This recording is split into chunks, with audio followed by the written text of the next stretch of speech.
Now York Sports, baby. Coming to a theater near you, bro. You already know what the fuck it is. Let's get it, baby. Woo!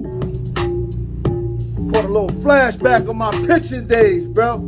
Y'all already know what the fuck it is, man. Yeah. Let's get it started, man. First things first, like I told y'all, hit the YouTube, go to the notification bell, subscribe, like, Facebook. If you can share my shit, share it. You know, sharing is caring. You know, I'm going to give it to y'all.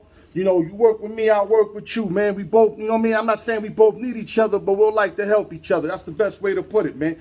And with that, shout out to the East Coast, West Coast, Midwest, Las Vegas, New York City, LES to the Deaf, Triple H Entertainment, Syndicate Radio TV, D Beeman, One Voice, my beloveds, Secret Weapon, Dog Catcher, and the Specialist, and Credit Fix. Never too late to get your credit fixed.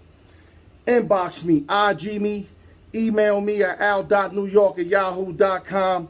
Never too late to fix your credit, man. Let me give y'all breaking news real quick. New York Giants kicker Aldrick Roses was arrested and jailed for a misdemeanor on a hit and run with a suspended license. And, you know, they caught him in California. The Highway Patrol had it on the incident report.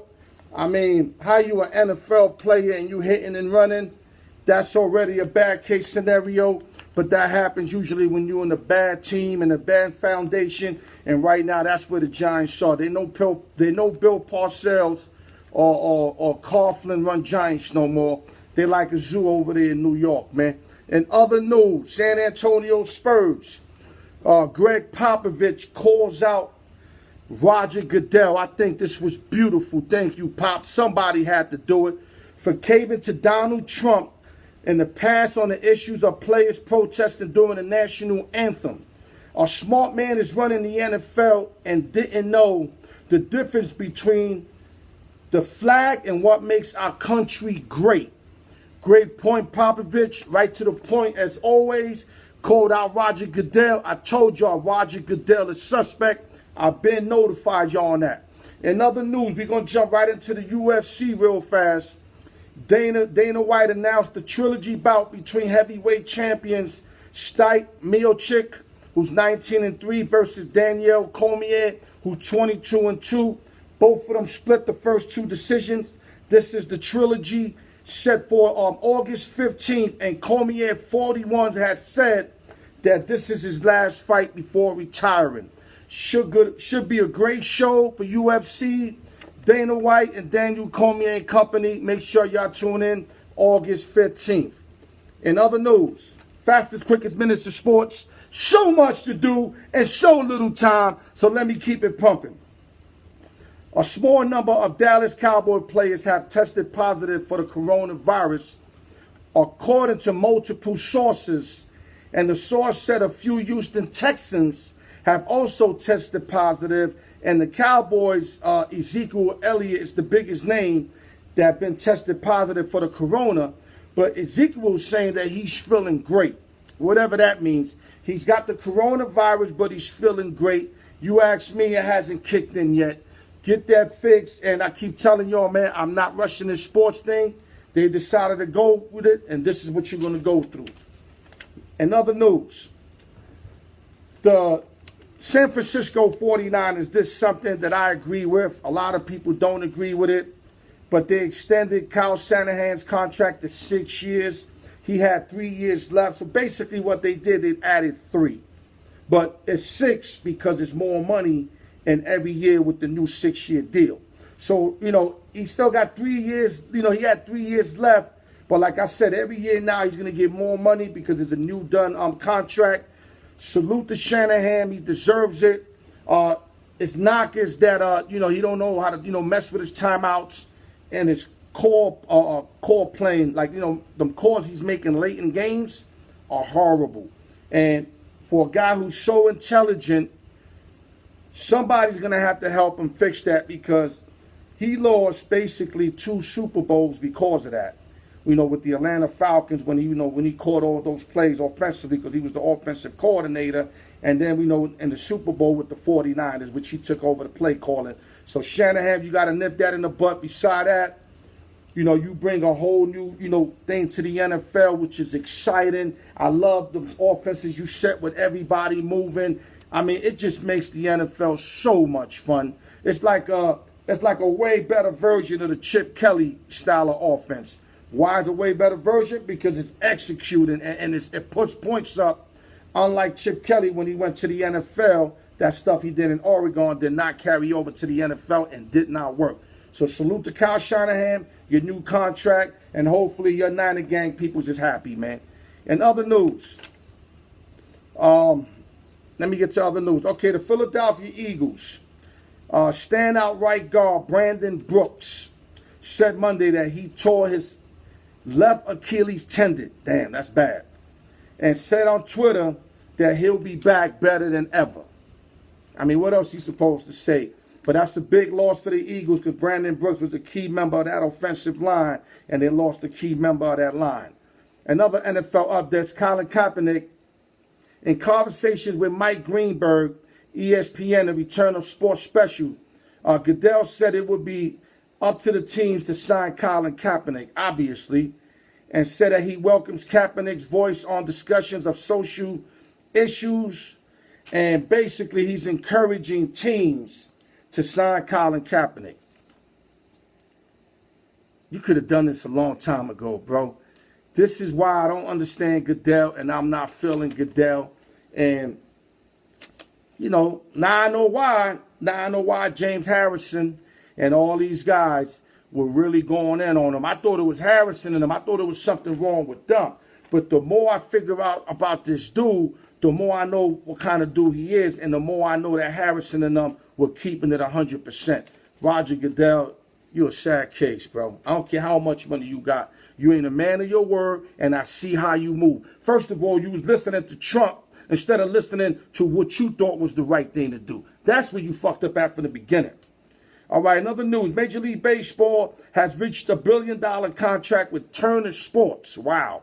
Given the broadcast continue rights to air playoff games, a source confirmed, go Turner Sports. I love watching Turner Sports and the announcers they carry on ship. You know what I'm saying? In a statement Saturday night, Major League Baseball PA Executive Director Tony Clark rejected MLB's latest proposal and said further dialogue with the league would be futile. It's time to get back to work.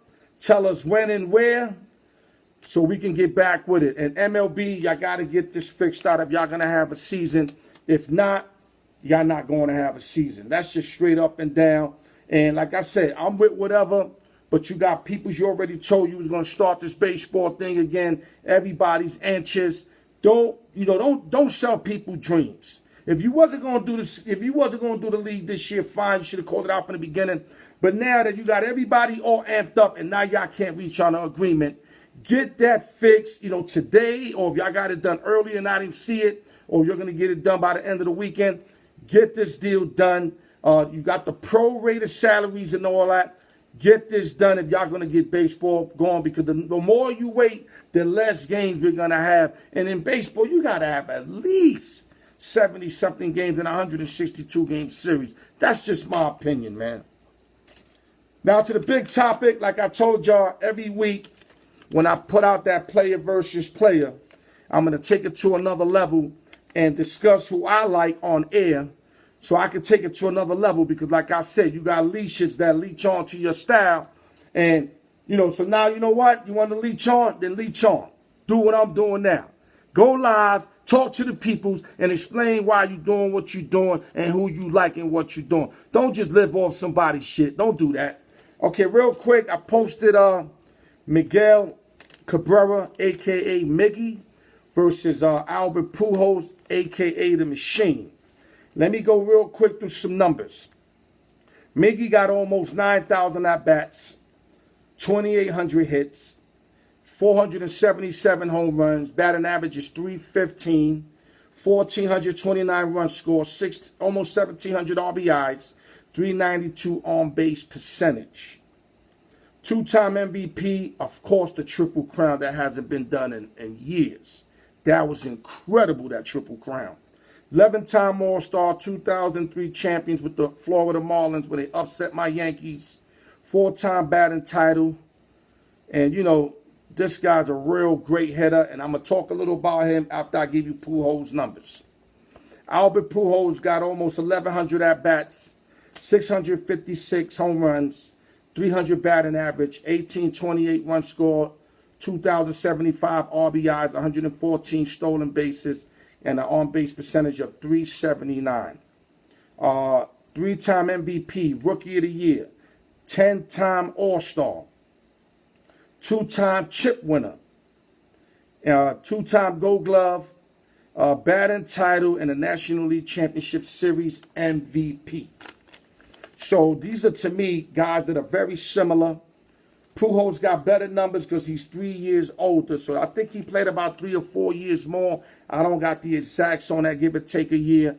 But he's definitely, I mean, just off the at-bats alone, he's got almost about 3,000 more at-bats than Miggy. So this is why I say the numbers lean on Pujols because he's been playing longer.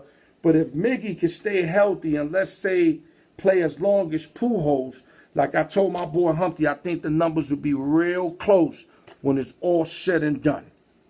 Now, I'm going to start with Miggy. Miggy, great hitter. What I love about Miguel Cabrera is that for a big dude, if he wanted to, he could go up every time he batted up and try to hit a home run on some Cecil Field and shit, right? But no, he doesn't do that.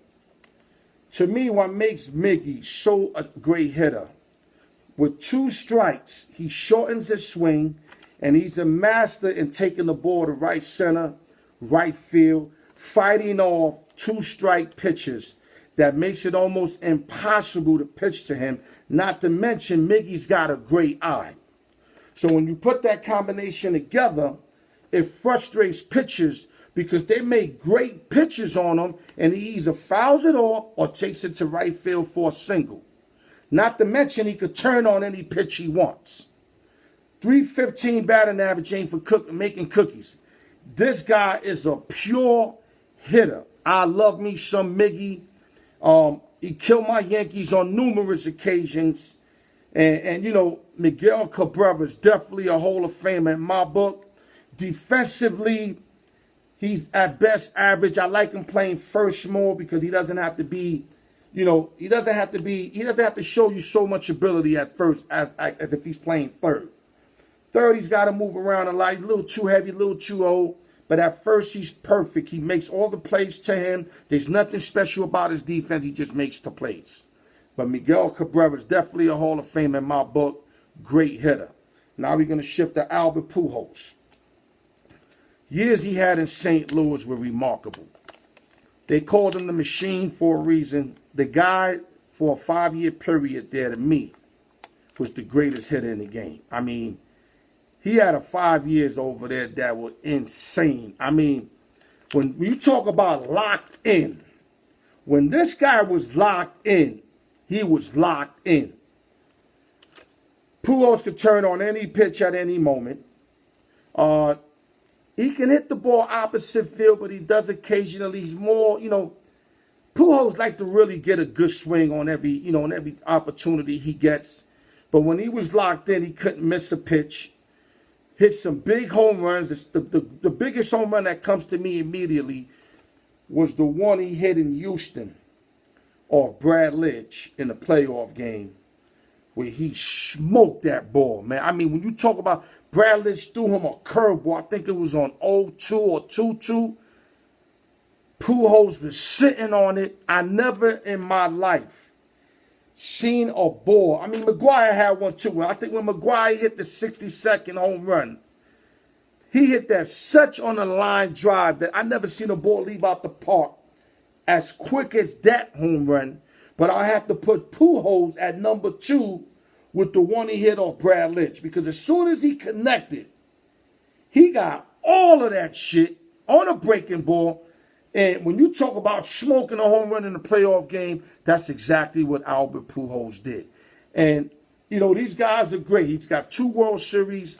Cabrera got 1. Cabrera lost to the Giants. Cabrera also lost to the Cardinals. So Cabrera actually been to the series 3 times, won 1 with the underdog Florida Marlins when he was with the Marlins. But Pujols got 2. You know, that great win against the Rangers, which was incredible. You know, and he's got another World Series, if I'm correct, also against the Tigers. So, and he also performed. Let me give you some playoff numbers. Cabrera basically is hitting, what is it here? He's got 13 home runs and 38 RBIs and hitting about like 300 in the playoffs. And Pujols is hitting 323 with 19 home runs, 54 RBIs. On base percentage, Cabrera's 368, Pujols 431 in the playoffs. Now here it is right here. Gun to my head. I got a pick on this one here. I'm going to go Miggy. I see Pujols did better in the playoffs. I know he's got 2 championship rings. I understand that. But if I had to get one of those 2 on my team, I'm taking Miggy because to me he's the better all-around hitter. I mean, by far. When you could just take a great pitch from the pitcher and either foul it off or dunk it in right field for a single, while Pujols is out on a great pitch. The only time he wasn't out is when he was locked in them 5 years where he could do no wrong. But after those 5 years, you can get Pujols out on real good pitches. Manny was straight up foul him off, take it as a ball, or dunk it in right field. And when you got that ability on top of he's able to turn on the ball, I got to go Miggy. And with that, thank you guys for the 15 quickest minutes of sports.